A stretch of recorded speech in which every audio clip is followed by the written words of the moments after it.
The showbiz stories are always good, aren't they? Because they become elongated as the years go on, you know? The very famous story about, for instance, the late and beautiful Marilyn Monroe, who sadly left us at the age of 36 in 1962, goes by the fact that apparently she was making a very final phone call to her friend, Peter Lawford.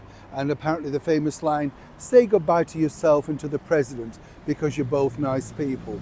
Of course, that truly didn't happen, but behind the scenes, this of course painted a very, well, more sweeter picture of the reigning sex symbol of Hollywood and exactly exonerating those people around her that simply could have helped. You get the picture.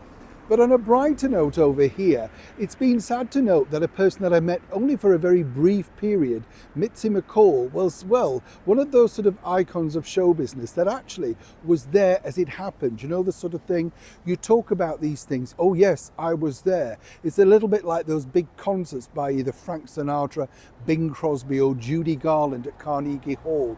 People who were there talked about it for years. In today's world, I think you'll agree, we'd all just be filming it on our phones and then saying, look, look, and you'd think, yes, I was there. That's the thing, isn't it?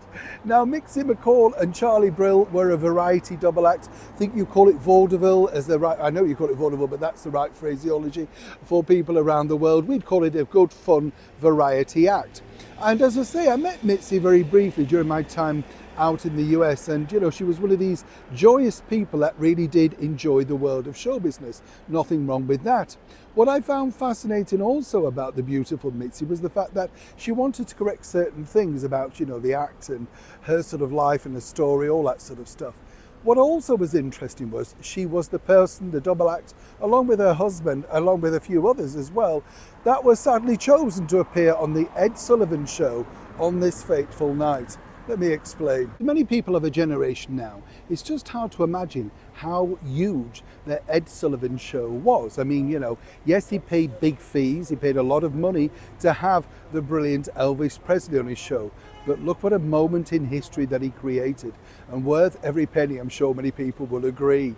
Those were the big names, the big stars that people literally stopped in their tracks to watch the show. So many people remember when the Beatles appeared on the Ed Sullivan show, and Mitzi McCall and her husband Charlie Brill were also on the bill.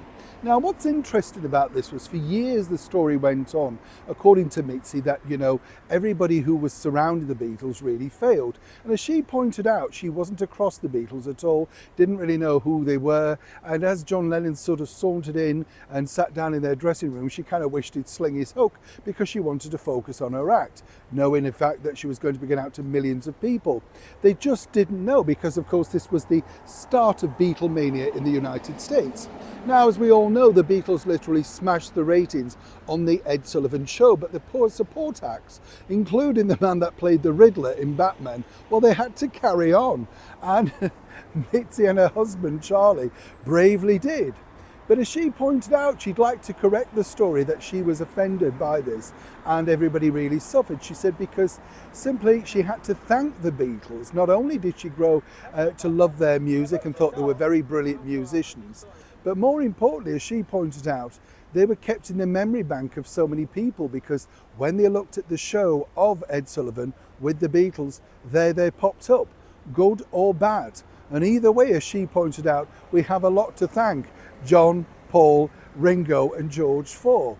She said over the years they bumped into each other again and they reminisced about that time.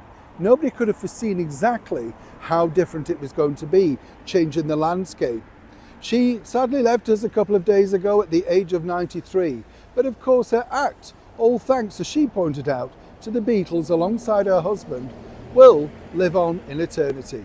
Now that's not a bad way to be remembered in the world of show business. Neil Sean in the very heart of London.